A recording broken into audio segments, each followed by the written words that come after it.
Hello guys, कैसे हैं आप लोग। कैपिटल गेन की क्लास चल रही है बेटा ये। और इसके अंदर हमने देखा था लास्ट क्लास में हमने कैपिटल गेन को कैलकुलेशंस में कुछ स्पेसिफिक कंडीशंस देखी थी और मैंने आपको कुछ क्वेश्चंस दिए थे। क्वेश्चन नंबर 18 और क्वेश्चन नंबर 19 मैंने आपको दिए थे। अच्छा, और सेक्शन 45.5 हमने डिस्कस किया था। सेक्शन 45.5 क्या था आपका? दैट इज़ कंपल्सरी एक्विजिशन, जिसमें आपका ओरिजिनल कंपनसेशन था, एडिशनल कंपनसेशन था, इन्हांसमेंट था, और उसके ऊपर सपोज इंटरेस्ट वगैरह का पेमेंट अगर भी आपको मिलता है तो उसकी कैलकुलेशंस भी, उसकी कंप्यूटेशंस भी, उसकी टैक्सेबिलिटी भी हमने देखी थी। Hope you remember. So question number 18 जो मैंने आपको दिया था, उसको क्वेश्चन नंबर 18 को देखते हैं किस तरह से क्वेश्चन नंबर 18 था। As you in question number 17 mister J filed against the Delhi government. क्या किया है इन्होंने? एक कंपनसेशन फाइल किया है और उनको एडिशनल कंपनसेशन 3 लाख रुपए के लिए उनको एडिशनल कंपनसेशन फाइल किया गया और इनकी जो एप्लीकेशन थी वो ग्रांट हो गई। The court has decided in his favour in the assessment year 21-22 and the Delhi government paid him the additional compensation immediately. Okay, उन्होंने मिस्टर ए ने क्या बोला, सॉरी मिस्टर जे ने क्या बोला? मिस्टर जे ने कहा कि भैया जो क्वेश्चन नंबर 17 था, जो आप में अगर बात कहें, ये जो आपका कल हमने जो क्वेश्चन नंबर 17 किया था, इस 17 में अगर मैं देखूँ यहाँ पे तो जो कंपनसेशन 17 लाख रुपीज़ का कंपनसेशन दिया गया था वो कंपनसेशन मिस्टर जे को कम लगा। उन्होंने एक एडिशनल रिट डाली है और उन्होंने कहा 3 लाख का कंपनसेशन दिया जाए। दिल्ली हाई कोर्ट ने उनके फेवर में डिसीजन दिया और 3 लाख रुपए का उनको कंपनसेशन मिल गया। कोर्ट एक्सपेंसेस इनकर ड्यूरिंग द केस कितना था आपका पास में? 10,000 था। तो कंप्यूटेशन आपको कैलकुलेट करना, सिंपल कैलकुलेशन है यहाँ पे। अगर मैं यहाँ पे बात कहता हूँ तो my simple calculation is what, that is calculation of the capital gain of mister J for the assessment year 2021-22। अच्छा साहब, अब यहाँ पे देखें कैसे कैलकुलेशन होगा, particulars and amount. This is your sale consideration. ये आपका क्या है? सेल्स कंसिडरेशन है। एक तरह से जो इनहांस कंपनसेशन मिला है वही आपका क्या है? सेल्स कंसिडरेशन है। उसमें से लेस क्या करेंगे हम? Cost of transfer. अब कॉस्ट ऑफ ट्रांसफर यानी यहाँ पे कौन से एक्सपेंस को लेस किया जाएगा? जो कोर्ट के एक्सपेंसेस हुए हैं, जो ये यहाँ पे कोर्ट के एक्सपेंसेस हुए हैं, इन एक्सपेंसेस को हम क्या कर देंगे? लेस कर देंगे। तो इन एक्सपेंसेस को हम यहाँ पे लेस कर देंगे, तो यही हमको यहाँ पे लेस करना पड़ेगा। तो दिस इज़, ये जो एक्सपेंसेस है इसको हमने यहाँ पे लेस कर दिया, लेस सेलिंग एक्सपेंसेस। तो नेट सेल कंसिडरेशन क्या हुआ? ये यहाँ पे आ गया। उसके बाद में क्या हुआ? That is index cost of acquisition. यहाँ पे index cost of acquisition nil रहेगी। याद है ना आपको, इनहांस कंपनसेशन के समय index cost of acquisition, cost of improvement nil रहती है। क्यों? क्योंकि ये तो ओरिजिनल कैलकुलेशन करते समय उसको ध्यान में ले लिया गया था, उसको कंसिडर कर लिया गया था। तो आपके पास में लॉन्ग टर्म कैपिटल गेन आपका क्या रहेगा? 2,90,000 रहेगा। ये लॉन्ग टर्म कैपिटल गेन कैसे डिसाइड करते हैं? जो ओरिजिनल कंपनसेशन हमको मिला था, जो क्वेश्चन 17 में ओरिजिनल कंपनसेशन मिला था, वो कितना था? वो अगर लॉन्ग टर्म था तो ये भी लॉन्ग टर्म होगा, और वो अगर शॉर्ट टर्म था तो ये भी शॉर्ट टर्म होगा। ये था आपका क्वेश्चन नंबर 18। अब क्वेश्चन नंबर 19 पे आते हैं। क्वेश्चन नंबर 19 क्या कहता है? Central government has acquired residential house of mister J for which the compensation determined was rupees 45 lakh in the assessment year 2020-21, previous year 2019-20। हाँ जी, तो रेजिडेंशियल हाउस एक्वायर कर लिया है मिस्टर जे का, और कंपनसेशन कितना डिसाइड किया उन्होंने? 45 लाख डिसाइड किया है। However he has received only 15 lakh in the current year and received a balance amount after 2 years. His house was purchased 2001-2 में उसने परचेज किया था। Calculate capital gain for this one. यानी एक तरह से क्या हुआ, यहाँ पे कंपनसेशन तो डिसाइड हो गया 45 लाख, लेकिन कंपनसेशन 45 लाख डिसाइड होने के बाद में क्या हुआ कि वो क्या कर रहे हैं यहाँ पे? However he receive only 15 lakh in the current year. Current year में कितना रिसीव हुआ? उनको सिर्फ 15 लाख ही रिसीव हुआ है, और बाकी का 2 साल के बाद में रिसीव हुआ है। बाकी का 2 साल के बाद में रिसीव हुआ है।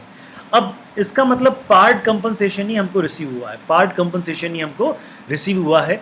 तो आइए चेक करते हैं इसका कैसे कैलकुलेशंस होगा। यहाँ पे अगर मैं बात कहूँ तो कौन से असेसमेंट ईयर की बात कर रहे हैं हम? कौन से असेसमेंट ईयर में कंपनसेशन रिसीव हुआ है बेटा? फर्स्ट इंस्टॉलमेंट कौन से असेसमेंट ईयर में रिसीव हुई है आपकी? 2020-21 में रिसीव हुई है। तो अब देखिए, यहाँ पे अगर मैं सेल वैल्यू की बात करता हूँ, यहाँ पे मैं अगर सेल वैल्यू की बात करता हूँ तो आपको ये बोला गया किस ईयर में टैक्सेबिलिटी आएगी, किस ईयर में टैक्सेबिलिटी आएगी, किस ईयर में टैक्सेबिलिटी आएगी। तो उस ईयर में टैक्सेबिलिटी आएगी जिस ईयर में आपने कंपनसेशन रिसीव किया, जिस ईयर में आपने कंपनसेशन रिसीव किया उस ईयर में आपकी टैक्सेबिलिटी आएगी। समझ में आ रहा है ये चीज़? अच्छा, उसके बाद में अगर मैं बात कहता हूँ, यहाँ पे अगर मैं बात कहता हूँ तो टैक्सेबिलिटी के लिए अपने को फुल वैल्यू ऑफ कंसिडरेशन चाहिएगा। टैक्सेबिलिटी के लिए अपने को फुल वैल्यू ऑफ कंसिडरेशन चाहिएगा। और फुल वैल्यू ऑफ कंसिडरेशन क्या है? फुल वैल्यू ऑफ कंसिडरेशन है यहाँ पे 45 lakh. Full value of consideration क्या है बेटा? यहाँ पे 45 लाख। क्यों? क्योंकि कंपनसेशन टोटल कितना डिसाइड हुआ? 45 लाख। भले ही आपको पार्ट में एक इंस्टॉलमेंट मिली है, भले ही आपको एक इंस्टॉलमेंट मिली है, लेकिन टैक्सेबल तो पूरा होगा, टैक्सेबल तो पूरा होगा। तो यहाँ से अगर मैं लेस करता हूँ, सेलिंग एक्सपेंसेस कुछ है नहीं, तो नेट आपका यही रहेगा। अब इसके बाद में इंडेक्स कॉस्ट ऑफ एक्विजिशन, ये घर कब खरीदा था? 2001-2 में। 2001-2 में तो डिवाइड बाय 100 करेंगे, मल्टीप्लाइड बाय 289 करेंगे, तो less index cost of acquisition, ये आपका इंडेक्स कॉस्ट ऑफ एक्विजिशन हो गया। और ये आपका कंप्यूटेशन ऑफ कैपिटल गेन यानी लॉन्ग टर्म कैपिटल गेन 5,26,250, ये आपका लॉन्ग टर्म कैपिटल गेन हो गया। Hope you understood. तो दोस्तों आपको ध्यान रखना है, जिस ईयर में कैलकुलेशन हुआ, जिस ईयर में आपने कैलकुलेशन किया, यानी जिस ईयर में आपने कैलकुलेशन किया, कौन सी ईयर में कैलकुलेशन किया? जब आपको वेरी फर्स्ट आपको क्या मिल जाता है? कंपनसेशन मिल जाता है, उस ईयर के अंदर पूरा कैलकुलेशन हो जाएगा, पूरे गेन, कैपिटल गेन का कैलकुलेशन हो जाएगा with full value of consideration. ठीक है दोस्त, चलिए आज हम एक नया कॉन्सेप्ट लेते हैं, सेक्शन 45(5)(a). सेक्शन 45(5)(a) है क्या? मैं आपको एक चीज़ बताऊं। सपोज कीजिएगा आपके पास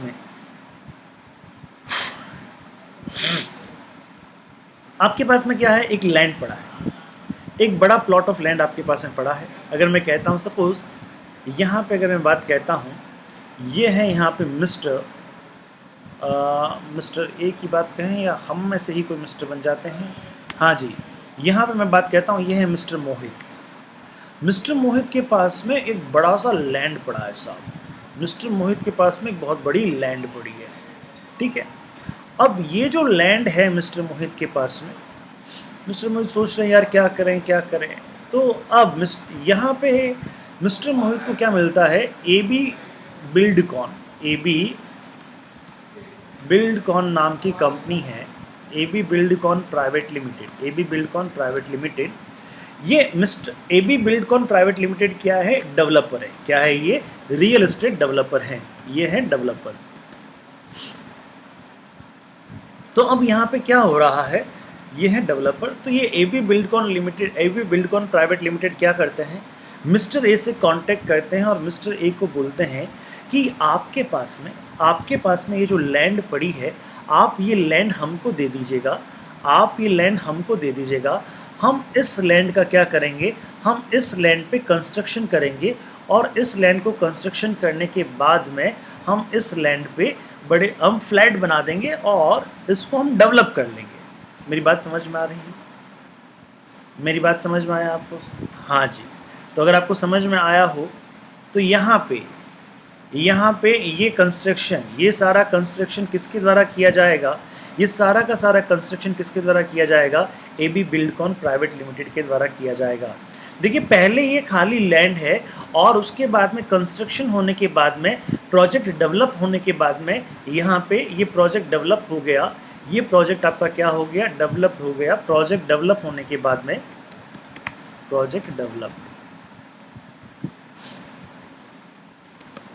अब प्रोजेक्ट डेवलप होने के बाद में वहाँ पे क्या बन गए? फ्लैट्स बन गए। अब यहाँ पे क्या हो रहा है? तो एक प्रपोजल आया है कि भैया, किसने प्रपोजल दिया बताइए? वापस बात करते हैं। मिस्टर ए के पास में एक लैंड है, AB बिल्डकॉन प्राइवेट लिमिटेड उनके पास में आता है। मिस्टर मोहित के पास में एक लैंड है और AB बिल्डकॉन प्राइवेट लिमिटेड उनके पास में आता है और कहता है कि आप ये लैंड हमको दे दीजिएगा, हम यहाँ पे इस तरफ फ्लैट बना देंगे और इस फ्लैट में क्या करेंगे? इतना पोर्शन, यानी अगर मैं बात कहूँ, ये इतने पोर्शन की मैं बात कहता हूँ। अब मैं इसको वापस इस पोर्शन की बात कहता हूँ। इस पोर्शन के जो फ्लैट हैं, ये पोर्शन का फ्लैट, यानी अब मैं कहूँ 60% एरिया का जो समझिएगा, प्लीज ट्राई टू अंडरस्टैंड, एक बार अच्छे से समझना बेटा इसको। 60% एरिया हम आपको डेवलप करके दे देंगे। 60% एरिया डेवलप्ड करके 60% एरिया डेवलप्ड करके 60% area after development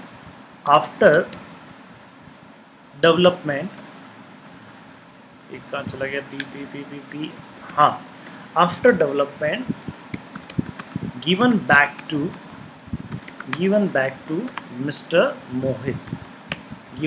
mister Mohit. अब थोड़ा हम समझें, और 40% एरिया क्या होगा, ये जो 40% एरिया है, 40% area will be written by the developer. 40% area will be retained by the developer।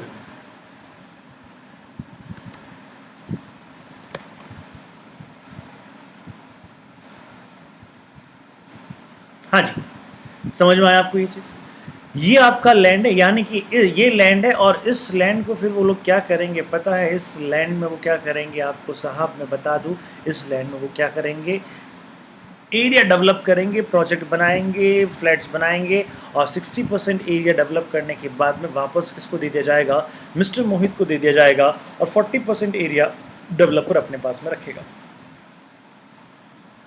अब इस कंडीशन में अब आप मुझे एक चीज़ बताइए, अगर मैं यहाँ पे कहता हूँ ये है आपका डेवलपर, हाँ जी, अब आप मुझे बताइए इस कंडीशन में ये आपकी 100% लैंड थी, ये आपकी क्या थी? 100% लैंड थी,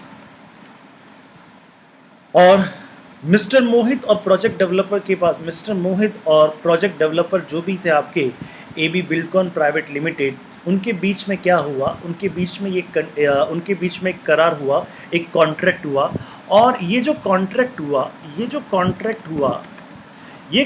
हुआ था साहब, मैं मान लेता हूँ ईयर 2007-8 में ये कॉन्ट्रैक्ट हुआ। अच्छा, जिस ईयर में कॉन्ट्रैक्ट होता है तो उस ईयर में ही क्या डेवलपमेंट हो जाएगा? क्या हो भी सकता है और टाइम भी लग सकता है। अच्छा, और ये जो सारा डेवलपमेंट कंप्लीट हुआ, ये जो डेवलपमेंट प्रोजेक्ट जो डेवलप्ड हुआ, ये प्रोजेक्ट डेवलप अगर मैं बात कहता हूँ यहाँ पे बेटा, ये प्रोजेक्ट डेवलप हुआ कौन से ईयर में?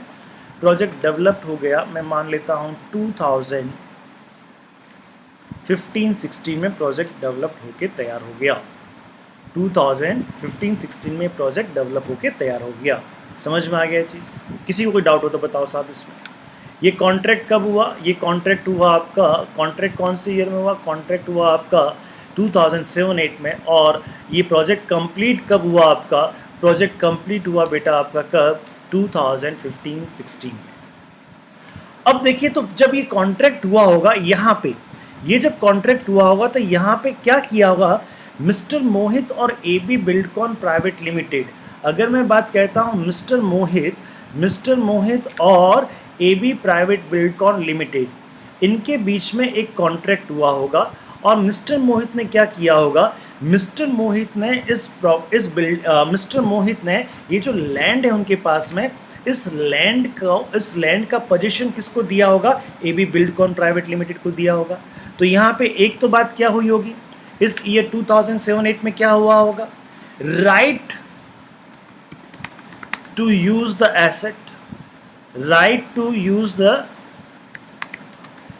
एसेट, ये ट्रांसफर हो गया। साथ ही साथ में क्या हो गया कि पोजीशन भी आपका जो है, पोजीशन भी क्या हो गया? ट्रांसफर हो गया, ट्रांसफर टू डेवलपर। पोजीशन भी कहाँ ट्रांसफर हो गया? ट्रांसफर टू डेवलपर हो गया। मेरी बात समझ में आ रही है आपको? तो अगर मैं यहाँ पे कहता हूँ ईयर 2007-8 में दो चीज़ें हुई होगी, वह दो चीज़ें क्या क्या हुई होगी बेटा? पहला पॉइंट तो क्या हुआ होगा?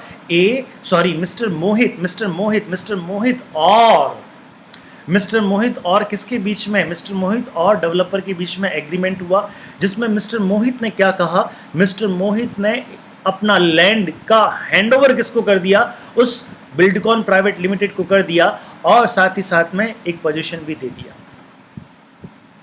अगर ये दोनों चीज़ें अगर हो जाती है तो वो ट्रांसफ़र में इंक्लूड हो जाता है, और ट्रांसफ़र में इंक्लूड हो जाएगा तो मिस्टर मोहित को कैपिटल गेन कैलकुलेट करना पड़ेगा। और वो कैपिटल गेन कौन से ईयर में कैलकुलेट करना पड़ेगा? ईयर 2007-8 में ही कैलकुलेट करना पड़ेगा। हाँ जी, ईयर 2007-8 में ही उसको क्या करना पड़ेगा? कैलकुलेट करना पड़ेगा। अब आप मुझे बताइए, अच्छा इसमें एक चीज़ और मैं ऐड कर देता हूँ, इस समय क्या किया, ये बाकी 60% एरिया डेवलप होकर ट्रांसफ़र होगा, ये सब तो है ही, साथ ही साथ में अब क्या किया गया, अब जो AB लिमिटेड है, AB लिमिटेड ने क्या किया, AB limited gives rupees approx, अगर मैं कहता हूँ suppose 50 lakh, AB limited gives rupees 50 lakh to, अच्छा किसको देगा भैया? मिस्टर मोहित को देगा। ये 3 चीज़ें हुई है, ये पूरा मैंने आपको सिनेरियो समझाया। और उसके बाद में क्या हुआ, उसके बाद में प्रोजेक्ट डेवलप होके आपका क्या हो गया, 15-16 में डेवलप हुआ, और डेवलप होकर 60% एरिया वापस किसको दे दिया गया? मिस्टर मोहित को दे दिया गया। और 40% एरिया किसने रख लिया? 40% एरिया किसने रख लिया? Written by the developer. अब आप मुझे बताइए, हाँ जी आप मुझे बताइए कि एक्चुअल में अगर बात बताइए डेवलपर के पास में, डेवलपर को टोटल कितनी एसेट्स मिली? तो अगर मैं बात कहूँ डेवलपर को कितनी एसेट्स मिली बेटा? डेवलपर को 40% एरिया मिला। कितना मिला डेवलपर को? 40% एरिया मिला। Hope you understood. समझ में आ रहा? मेरी बात ध्यान से समझिएगा। डेवलपर को 40% एरिया मिला, इसका मतलब क्या हुआ? इसका मतलब समझिए आप, try to understand. Mister A ने क्या किया? देखो ये 100% लैंड का पोजीशन पहले मिस्टर ए ने डेवलपर को दिया, 100% लैंड का पोजीशन मिस्टर ए ने किसको दिया? डेवलपर को दिया। उसके बाद में उससे वापस कितना ले लिया? 60% लैंड ले लिया, 60% एरिया ले लिया, तो पीछे कितना रहा? 40%। तो अल्टीमेटली मिस्टर मोहित ने कितना लैंड ट्रांसफर किया है? 40% लैंड ट्रांसफर किया। उस 40% लैंड ट्रांसफर करने के बदले में क्या क्या कंसीडरेशन मिला? तो बेटा जो कंसीडरेशन मिला, एक तो मिला है देखिए 50 लाख रुपीस, एक तो क्या मिला? ये 50 लाख रुपीस, और ये 50 लाख रुपीस तो तुरंत मिल गया। और एक मिला ये आपका 60% एरिया डेवलप करके वापस किसके पास में आ गया? मोहित के पास में आ गया। तो 60% एरिया का डेवलपमेंट, होप यू अंडरस्टूड। तो मिस्टर अल्टीमेटली मैं बात कहूं तो मिस्टर ए के पास से क्या गया? 40% लैंड गया, 40% लैंड चला गया। इस 40% लैंड चला गया, उसके बदले में क्या चीज़ें उसके पास में आई? एक तो जो उसका 60% एरिया है उसके ऊपर डेवलपमेंट हो गया, उसके ऊपर फ्लैट्स बन गए, और वो मिस्टर मोहित को मिल गए। साथ ही साथ में मिस्टर मोहित को और क्या मिल गया? 50 लाख रुपया मिल गया। क्लियर? और समझ में आ रही नहीं आ रही ये चीज़? चलिए, ये 50 लाख रुपया तो बहुत छोटी रकम होती है बेटा। अब पहले क्या हुआ करता था, सेक्शन अगर 45(5)(a) नहीं था, उससे पहले क्या हुआ करता था? जिस ईयर में ये कॉन्ट्रैक्ट हो रहा है, टैक्सेबिलिटी उसी ईयर में ठोक देते, त्राहिमाम हो जाता। मतलब 50 लाख रुपया मिला है इसको, जबकि टैक्स के रूप में करोड़ों रुपए बन जाते। और इस बेचारे के पास, मिस्टर मोहित के पास में उस समय तो कुछ आया हुआ नहीं है, ये तो एक हार्डशिप हो जाती, एसएससी के ऊपर हार्डशिप हो जाती।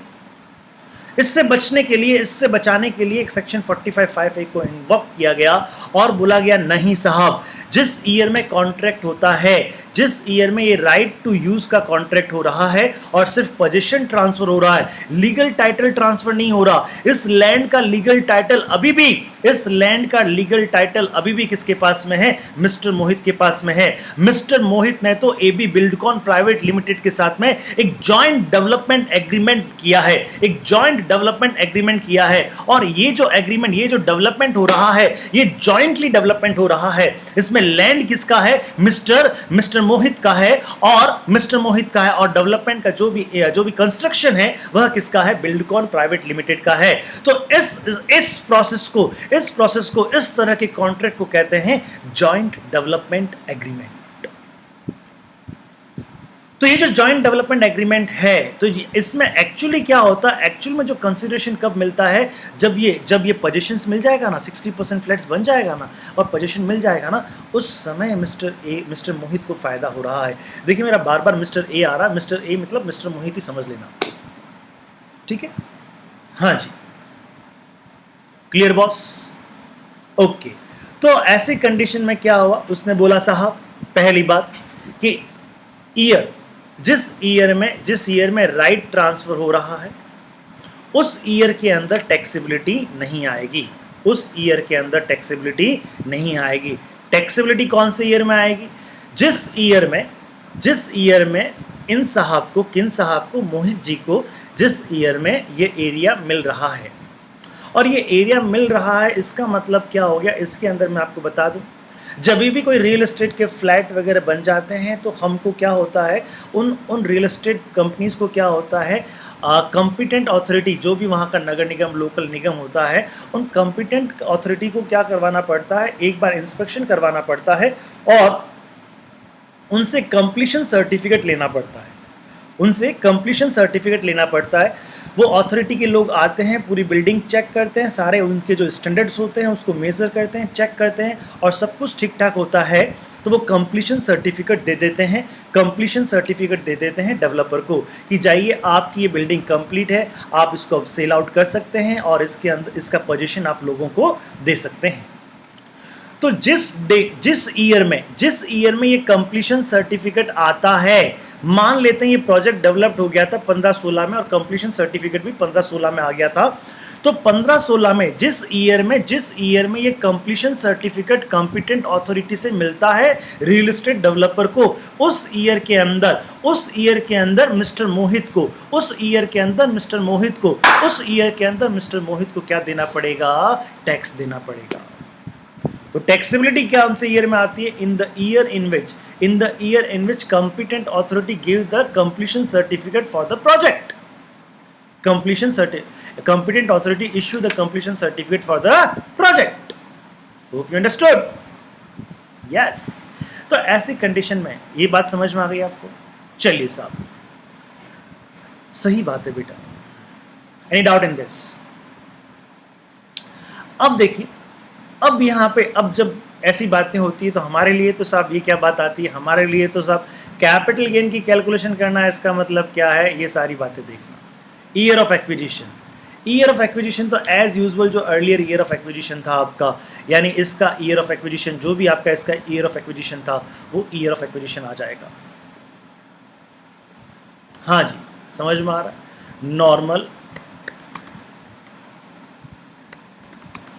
Normal year of acquisition, clear. उसके बाद में date of year of transfer. अब ईयर ऑफ ट्रांसफर की अगर मैं बात कहता हूं तो ईयर ऑफ ट्रांसफर का मतलब होता है, एक चीज बताइए, ईयर ऑफ ट्रांसफर कौन सा है, ईयर ऑफ ट्रांसफर है यहाँ पे अगर मैं बात कहूँ, यहाँ पे मैंने बहुत डिफरेंस ले लिया बट क्या करूँ, यहाँ पे अगर मैं बात कहूँ तो बेटा ईयर ऑफ ट्रांसफर है आपका contract year.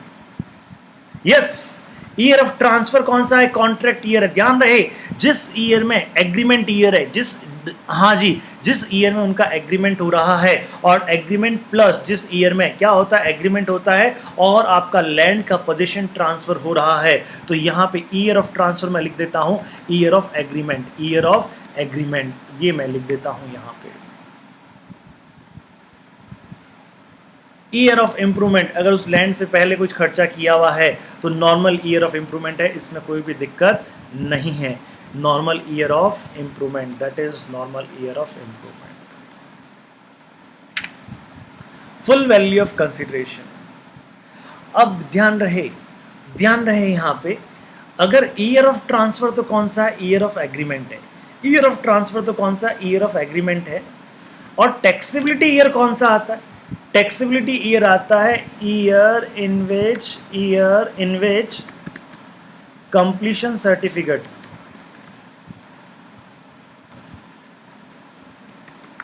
Completion certificate received by the completion certificate issue,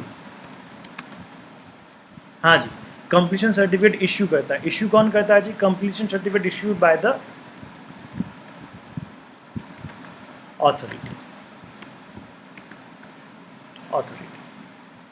clear है? समझ में आ रहा है ये चीज? कोई डाउट इसमें? ओके, अब ध्यान रहे इंडेक्स वैल्यू। इंडेक्स वैल्यू कौन सा लेंगे? अभी फुल वैल्यू ऑफ कंसिडरेशन पे आ रहा हूं। इंडेक्स वैल्यू हम कौन से ईयर का लेंगे? इंडेक्स वैल्यू लेंगे ईयर ऑफ ट्रांसफर का। और ईयर ऑफ ट्रांसफर कौन सा आपका? Year of agreement. यस, यानी आपका कैलकुलेशन कौन से ईयर में होगा? 15-16 में। लेकिन जो इंडेक्सेशन का बेनिफिट है वो कौन से ईयर तक मिलेगा? 7-8 तक का। समझ में आ रहा? प्रोजेक्ट का कंप्लीशन जो हुआ आपको 15-16 में हुआ है, लेकिन इसका इंडेक्सेशन बेनिफिट कितना मिलेगा? इसका 7-8 तक का इंडेक्सेशन बेनिफिट मिलेगा। क्लियर है ये point? Okay, full value of consideration. Full value of consideration का मतलब क्या हो गया? इसमें फुल वैल्यू ऑफ कंसिडरेशन क्या होता है? देखिए, 60% का एरिया जो है, 60% का एरिया आपको मिला है 15-16 में, तो डेट ऑफ कंप्लीशन, तो इसका मतलब क्या हो गया? हमें यह चेक करना पड़ेगा कि जिस दिन डेट ऑफ सर्टिफिकेट इश्यू हुआ है उस दिन इसका स्टाम्प ड्यूटी वैल्यू क्या था। अब स्टाम्प ड्यूटी वैल्यू क्या होता है? देखिए, हम जब भी कोई प्रोजेक्ट, जैसे सपोज कीजिएगा आपने कोई बिल्डिंग लिया, आपने कोई फ्लैट लिया, आपने कोई बिल्डिंग लिया, तो उस बिल्डिंग को आपको अपने नाम से रजिस्टर्ड करवाना होता है। उस बिल्डिंग को आपको अपने नाम से क्या करवाना होता है? रजिस्टर्ड करवाना होता है। और वो रजिस्ट्रेशन करवाने के लिए आपको कोर्ट में जाना पड़ता है और एक रजिस्ट्री का अमाउंट देना पड़ता है, एक स्टाम्प ड्यूटी देनी पड़ती है। आपने उस फ्लैट को चाहे कितने ही रुपए में लिया हो, इसके अलावा स्टाम्प ड्यूटी के लिए गवर्नमेंट का अलग से वैल्यू डिसाइडेड होता है, और वो गवर्नमेंट उस स्टाम्प ड्यूटी वैल्यू जो होती है उसके अकॉर्डिंगली स्टाम्प ड्यूटी लेती है। ये सब पे एप्लीकेबल होता है, चाहे आपने फ्लैट लिया, घर लिया, या आपने क्या लिया, लैंड लिया। सपोज कीजिएगा आपने उमेद हेरिटेज में एक प्लॉट ले लिया। अब वो प्लॉट भले ही आपने 2.5 करोड़ में लिया है, लेकिन उसका स्टाम्प ड्यूटी वैल्यू वहाँ पे है 1.5 करोड़, तो आपको स्टाम्प ड्यूटी जो पे करना पड़ेगा वो 1.5 करोड़ के हिसाब से पे करना पड़ेगा। तो यहाँ का फुल वैल्यू ऑफ कंसिडरेशन क्या होगा? देखो समझिएगा, एक तो ये 50 लाख रुपए मिले उसको, तो एक तो cash amount received from the developer authority, cash amount received from the developing authority, plus stamp duty value of the developed project. ये जो प्रोजेक्ट है, ये जो एरिया है, ये जो आपका फ्लैट्स है, इनके उस दिन, किस दिन कंप्लीशन सर्टिफिकेट जब मिला है उस दिन क्या स्टाम्प ड्यूटी वैल्यू थी, वो इसका क्या हो जाएगा? वो इसका फुल वैल्यू ऑफ कंसिडरेशन हो जाएगा। तो फुल वैल्यू ऑफ कंसिडरेशन में मैं क्या लेता हूँ? एक तो कैश रिसीव हुआ जो, हाँ जी, एक तो क्या हुआ आपका? कैश रिसीव्ड हुआ है, प्लस कैश रिसीव्ड होने के साथ साथ में क्या होगा आपका? सेकंड चीज क्या है? Stamp duty value, SDV, stamp duty value as on date of completion certificate, as on date of completion certificate। हाँ जी, समझ में आ रहा है ये चीज आपको? क्लियर? चलिए,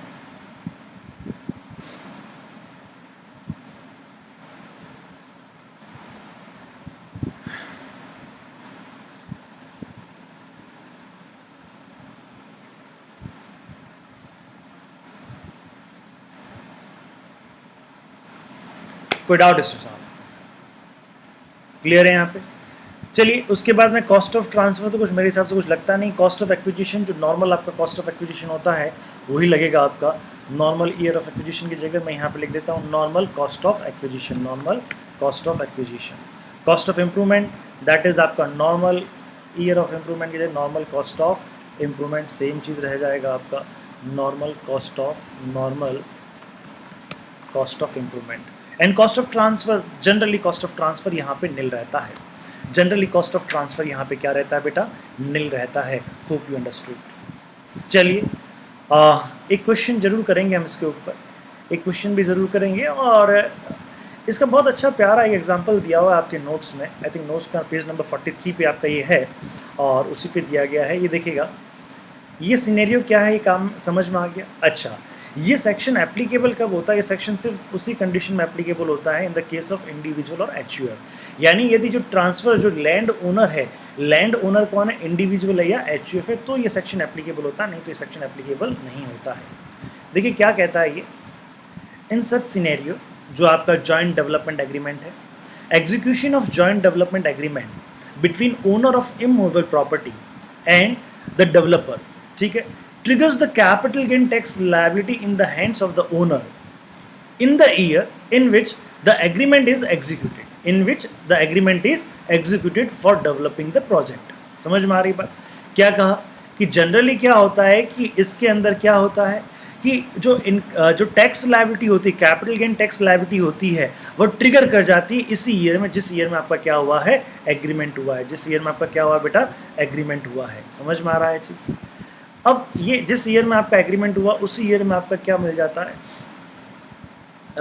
ये टैक्स लायबिलिटी कंप्यूट हो जाती है। लेकिन there were many issues on the interpretation, there were many issues on the interpretation of this section. To clarify on these issue and to reduce the hardship of paying tax in the year of transfer, following amendments have been done. ये amendments किए गए। क्या क्या किए गए? सबसे पहला point क्या है आपका, this section is applicable in case of individual and HUF. यह जो सेक्शन है, यह सेक्शन किस किस के लिए एप्लीकेबल है? सिर्फ इंडिविजुअल और एचयूएफ के लिए एप्लीकेबल है। और individual HUF who enters into joint development agreement, capital gain shall be chargeable to in year in which certificate of completion for the project is issued by the competent authority. समझ में आ रहा है चीज़? ये capital कब chargeable होगा? Capital gain chargeable कब होगा बेटा? कैपिटल गेन तब चार्जेबल होगा जब क्या होगा, कॉम्पिटेंट ऑथोरिटी से हमारा कंप्लीशन सर्टिफिकेट मिल जाएगा। क्लियर? ये समझ में आया आपको? हमने ये पॉइंट कर लिया, उसके बाद में हमने ये पॉइंट भी कर लिया, फिर ये पॉइंट भी हमने कर लिया। अच्छा, अब फुल वैल्यू ऑफ कंसिडरेशन की बात कर रहा है यहाँ पे। Stamp duty value of the land owners share, stamp duty value of the land owner share. Land owner share यानी क्या मतलब हो गया, या वापस मोहित साहब को कितना पैसा मिल रहा है, मोहित साहब को कितना शेयर मिल रहा है, 60%। तो इसका स्टाम्प ड्यूटी वैल्यू, इस प्रोजेक्ट का stamp duty value on the date of issuing of certificate of the completion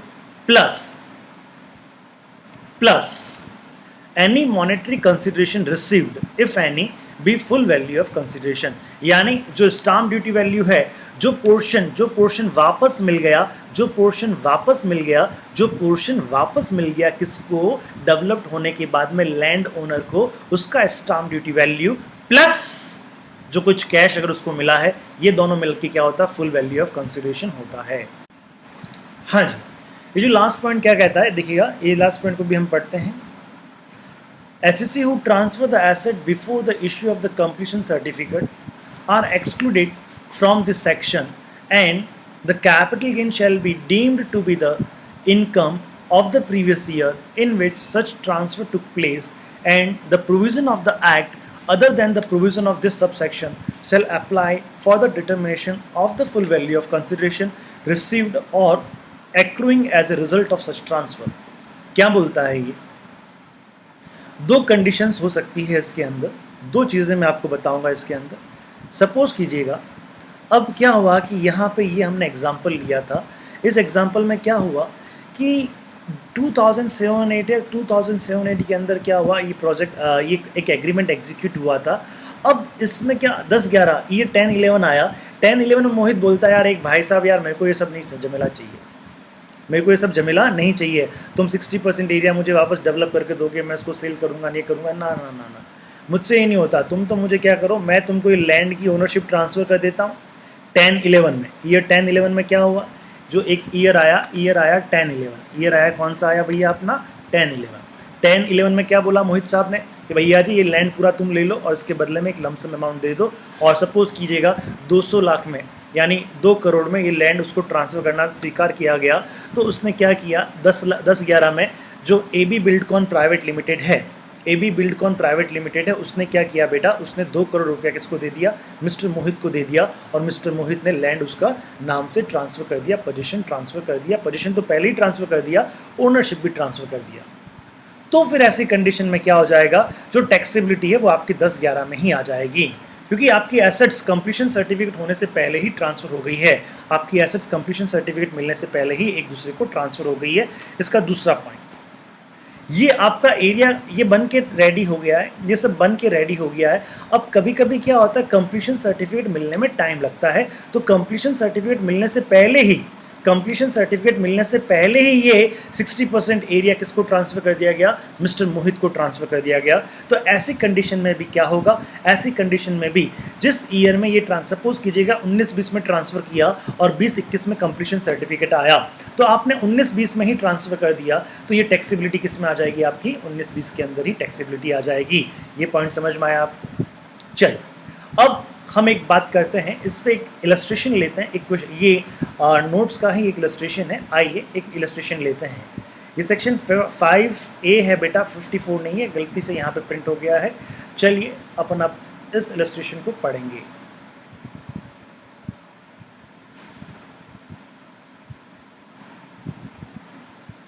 Mr. X purchased a plot of land in Cochin during the previous year 2006-7. Mr. X ने क्या किया, एक land purchase किया था, कब, 2006-7 में purchase किया था, और किस रेट से परचेज किया था, उन्होंने 50 लाख में उस लैंड को परचेज किया था।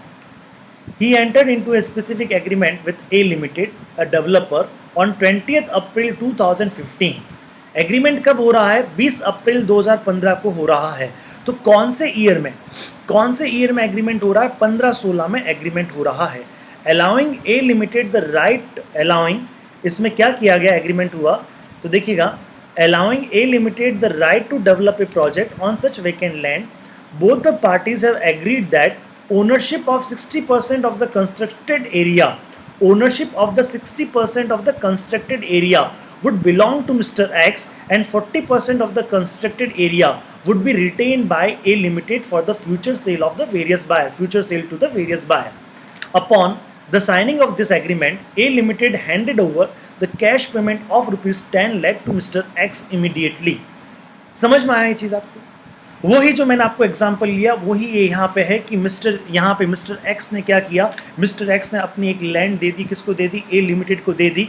ए लिमिटेड उसको डेवलप करेगा, और डेवलप करने के बाद में 60% की ओनरशिप किसकी रहेगी, उस डेवलप्ड एरिया में 60% की ओनरशिप किसकी रहेगी, मिस्टर एक्स की रहेगी, और 40% की ओनरशिप किसकी रहेगी, ये रहेगी आपकी, किसकी रहेगी, ये रहेगी आपकी, किसकी रहेगी, अरे भैया रियल एस्टेट डेवलपर की रहेगी। क्लियर? और साथ ही साथ में ये इसके लिए क्या करता है, 40% ओनरशिप डेवलपर अपना पास में रखेगा, तो उसके लिए अगर मैं कॉस्टिंग की बात करूं तो क्या हुआ, 60% एरिया का कंस्ट्रक्शन प्लस ये जो 10 लाख रुपया दे रहा है, ये उसका क्या हो जाएगा आपका, ये उसका क्या हो जाएगा, एक तरह से आपका कॉस्ट हो जाएगा। हाँ जी, upon the signing of this agreement A limited handed over a cash payment, 10 lakh रुपया भी उसको तुरंत मिल गया। चलिए ठीक है। The project got completed on 15th July 2017, यानी प्रोजेक्ट कब कंप्लीट हुआ है, 15 जुलाई 2017 को कंप्लीट हुआ है, and the necessary completion certificate was issued by the appropriate authority on the 25 जुलाई 2017, यानी जुलाई 2017 में आपका प्रोजेक्ट कंप्लीट हो गया है और कॉम्पिटेंट ऑफिसर से आपको कंप्लीशन सर्टिफिकेट मिल गया है। तो अगर मैं बात कहता हूं तो ऐसी कंडीशन में क्या हो गया, 2017 कौन सा फाइनेंशियल ईयर है, 17-18 के अंदर आपका ये प्रोजेक्ट कंप्लीट हो रहा है। तो टैक्सेबिलिटी कौन से ईयर में आएगी, 17-18 में आएगी। टैक्सेबिलिटी कौन से ईयर में आएगी, आपके 17-18 में आएगी। The SDV of the 60% of the developed area, जो डेवलप्ड एरिया है, जो डेवलप्ड एरिया किसको मिला, जो डेवलप्ड एरिया मिस्टर एक्स को मिला, उसका स्टाम्प ड्यूटी वैल्यू कितना है बेटा, उसका स्टाम्प ड्यूटी वैल्यू है 60 lakh rupees. Compute capital gain in the hands of mister x for different years. तो सबसे पहले मैं बात करूं ये टैक्सेबिलिटी, देखिए समझिएगा, ये टैक्सेबिलिटी कौन से ईयर के लिए कैलकुलेट की जा रही है, कौन से ईयर के लिए, ईयर ऑफ ट्रांसफर। तो ईयर ऑफ ट्रांसफर कौन सा है यहाँ पे, अप्रैल 2015-16, ये यानी 15-16 के लिए हम कैलकुलेट करेंगे, लेकिन कौन से ईयर में करेंगे, 17-18 में करेंगे। समझ में आ रही है, 15-16 के लिए कैलकुलेट होगा, लेकिन कौन से ईयर में होगा, 17-18 में होगा। चलिए अब आगे बात करें। अच्छा साहब, ये हम आगे बात, अब मुझे एक चीज़ बताइए यहाँ पे, अब आप मैं अगर बात बताऊँ आपको तो सेल कंसिडरेशन, अगर मैं बात कहता हूँ सेल्स कंसिडरेशन क्या होगा, तो sales consideration full value of consideration क्या होगा, that is 70 lakh rupees. 70 lakh का मतलब समझ में आता है आपको? 70 लाख में क्या क्या था आपका, एक तो जो 60% डेवलप्ड एरिया जो था उसका स्टाम्प ड्यूटी वैल्यू, उसका स्टाम्प ड्यूटी वैल्यू कितना है आपका, that is 60 lakh rupees, plus 10 lakh रुपया आपको कहाँ से मिल गया, 10 लाख रुपया उसने आपको शुरू में कैश दे दिया था, तो टोटल कितना आ गया आपका 70 लाख, टोटल कितना आ गया आपका 70 लाख। चलिए उसके बाद में इंडेक्स कॉस्ट ऑफ एक्विजिशन। अब ये जो इंडेक्स कॉस्ट ऑफ एक्विजिशन है, अब थोड़ा सा फोकस करेंगे। मुझे बताइए कितना एरिया, अब बताइए मिस्टर एक्स ने कितना एरिया ए लिमिटेड को ट्रांसफर किया है, मिस्टर एक्स ने कितना एरिया ए लिमिटेड को ट्रांसफर किया है, 40%। क्यों? क्योंकि 40% एरिया ही ए लिमिटेड ने अपने पास में रखा है, बाकी 60% एरिया तो उसने वापस रिटर्न कर दिया विथ डेवलपमेंट, वही वापस रिटर्न कर दिया। तो मिस्टर ए के हाथ से कितना लैंड गया, 40% लैंड गया। तो टोटल लैंड, अगर मैं बात कहता हूं टोटल लैंड का कॉस्ट कितना था, टोटल लैंड का कॉस्ट था आपका 50 लाख, टोटल लैंड का कॉस्ट कितना था आपका 50 लाख। ये देखिए मिस्टर ए ने कोची में ये परचेस किया था, कितने में परचेस किया था, 50 लाख में परचेस किया था। तो 50 लाख का 40%, 50 लाख का 40% ये है एक तरह से, ये है आपका cost of acquisition, cost of acquisition. इस 40 लाख का, इस सॉरी 50 लाख का 40% 20 यानी 20 लाख रुपीज, यानी कितना हो जाएगा ये 20 लाख रुपीज। तो इस 20 लाख रुपीज पे हमको इंडेक्सेशन करना पड़ेगा, ये 20 लाख हमको इंडेक्सेशन करना पड़ेगा। 20 lakh divided by index value, 20 lakh divided by index value.